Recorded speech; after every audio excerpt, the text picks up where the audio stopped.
पुरुषों ने खूब बहती गंगा में हाथ धोए हैं, स्त्री वैसी ही आतुर रहती है कि कोई ज़रा तारीफ़ कर दे। तो उन्होंने कहा इसको फंसाने का तो बढ़िया तरीका, ज़रा सी तारीफ़ कर दो। एक बात बताना, तुमने आज तक कितनी शायरी, कितनी कविताएं, गज़लें, नज़में पढ़ी जिसमें स्त्री ने, शायरा ने किसी पुरुष की तारीफ़ करी है कि तेरा खोपड़ा चांद जैसा है, जबकि चांद जैसा खोपड़ा होता पुरुषों का ही है, क्यों नीरज जी? पर कभी सुना है कि स्त्री गजल लिख रही है कि मेरा चांद आ गया? नहीं होता ना, क्योंकि पुरुष ऐसे फंसेगा ही नहीं। वो चतुर खिलाड़ी है, वो शिकारी है, वो हंटर है। स्त्री भोली है, और भोलापन अच्छा होता है, पर भोलापन बुद्धूपन बन जाए तो अच्छा नहीं होता ना। इतनी गजलें, तुमने कभी सोचा नहीं हर गजल में महबूबा की क्यों तारीफ हो रही है? महबूब क्या इतना कुरूप है, महबूब क्या इतना भद्दा है कि उसकी कभी तारीफ ही नहीं होती? सब गजल में यही है, तेरी झील जैसी आंखें, तेरे गुलाब जैसे होंठ। और सुन रही है और इतरा रही है। और इस कुल गजल का निष्कर्ष क्या होने वाला है? 2 साल के भीतर बच्चा। कुछ और होता है, बात समझना। अभी भी ये जो आधुनिक फेमिनिस्ट समुदाय खड़ा हुआ है, इसको बॉडी आइडेंटिफिकेशन, देह भाव से कोई समस्या नहीं है। इसको समस्या बस ये है कि हमारी देह है तो हमारी देह पे हमारा हक होना चाहिए, लेकिन जिएंगे देह बन के ही। ये पक्का है कि जिएंगे हम देह बनकर ही। बात समझ रहे हो ना? और जब तक तुम देह बन के जियोगी, तब तक अगर पुरुष नहीं तुम्हें सताएगा तो तुम खुद को सताओगी। अब तुम्हें इससे मतलब है कि कौन तुम्हें सता रहा है, या इससे मतलब है कि मैं सताई ही ना जाऊं? स्त्री की तरक्की का, प्रगति का, मुक्ति का एक ही रास्ता है। अष्टावक्र की सुनो, उन्होंने एक संदेश दिया है तुम्हें, आत्मा हो तुम, प्रकृति से परे हो तुम।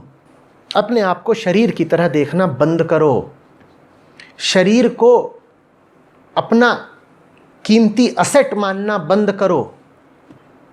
ज्ञान पर जोर दो, गुणों पर जोर दो। इस बात की परवाह जरा कम करो कि बाल कितने चमक रहे हैं। सृजनात्मक बनो, सृजन करो।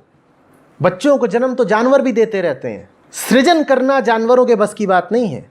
और नारी की जो ऊर्जा ये जन्म देने और बच्चे को पालने पोसने में व्यर्थ जाती है, वो ऊर्जा अगर सृजन की तरफ मुड़ जाए तो फिर पूछो मत। पूरे इतिहास में यही हुआ है कि नारी की ऊर्जा सब व्यर्थ जाती रही है इन्हीं घरेलू पचड़ों में। इसीलिए तुम विज्ञान में स्त्री को अनुपस्थित पाते हो, कलाओं में उसे अनुपस्थित पाते हो, खेल में अनुपस्थित पाते हो, राजनीति में अनुपस्थित पाते हो। मानव की क्रियाओं के जितने क्षेत्र हैं उनमें सब में तुम स्त्रियों को 5-10% ही पाते हो। तो बताओ फिर उनकी सारी ऊर्जा गई कहाँ? बोलो। न वो बेचारी साहित्य रच पाई, न आविष्कार कर पाई, न राजनीति में पायदान पर चढ़ पाई, न वो बड़े भवन खड़े कर पाई। तो बताओ उसका जीवन किन चीजों में गया? उसका सारा जीवन अपनी देह को सजाने, संवारने और प्रजनन संबंधी कामों में गया। वो ऊर्जा स्त्री अगर किसी सृजनात्मक दिशा में मोड़ दे तो पूछो मत। क्यों कह रहा हूं पूछो मत?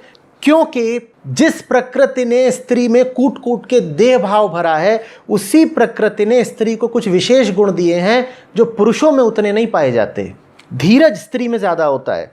प्रकृति ने ही धीरज दिया है स्त्री को। क्यों दिया है? क्योंकि बच्चा पालना उसके लिए बहुत धैर्य चाहिए। 9 महीने तक गर्भ रखने के लिए ही धैर्य चाहिए। पुरुष में इतना धीरज नहीं होता, स्त्री में धीरज होता है।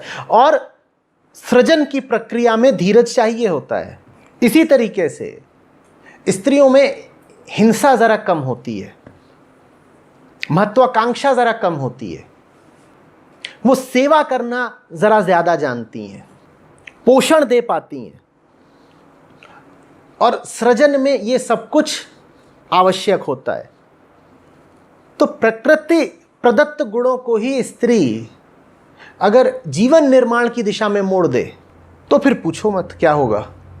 वो बहुत सारे ऐसे शिखरों पर विराज जाएगी जहां पुरुष को चढ़ने में बहुत दिक्कत होती है।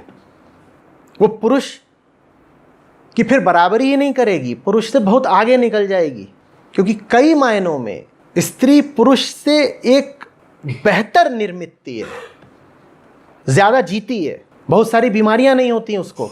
दुनिया के किसी भी देश में स्त्रियों की औसत आयु पुरुषों से थोड़ी ज्यादा ही होती है, कभी 2 साल कभी 4 साल। आपदाओं को स्त्री ज्यादा मजबूती से सहन कर पाती है पुरुष के बनिस्बत। पुरुष टूट जाता है, स्त्री में लोच होती है, वो झुक जाती है और बच जाती है। तो अपने इन गुणों का इस्तेमाल अगर स्त्री जीवन निर्माण की दिशा में कर दे फिर पूछो ही मत। पर वो सब कुछ नहीं हो पाने वाला अगर तुम्हारा ध्यान इसी में लगा रहेगा कि होठों की लाली और आंखों का काजल। और ये बात मैं सिर्फ स्त्रियों से नहीं कह रहा हूँ, जो पुरुष स्त्रियों जैसे हैं उनसे भी कह रहा हूँ, क्योंकि देह भाव ऐसा थोड़ी है कि स्त्री मात्र में होता है, पुरुषों में भी ज़बरदस्त तरीके से होता है। इस बात को याद रखोगी। तुम्हारी कीमत तुम्हारे जिस्म से नहीं है, तुम्हारी वास्तविक कीमत तुम्हारे ज्ञान से, तुम्हारे गुणों से, तुम्हारे मन के प्रकाश से है। मन में रोशनी हो, बोध हो, प्रेम हो, इसकी कोशिश करो। सौंदर्य वहाँ है।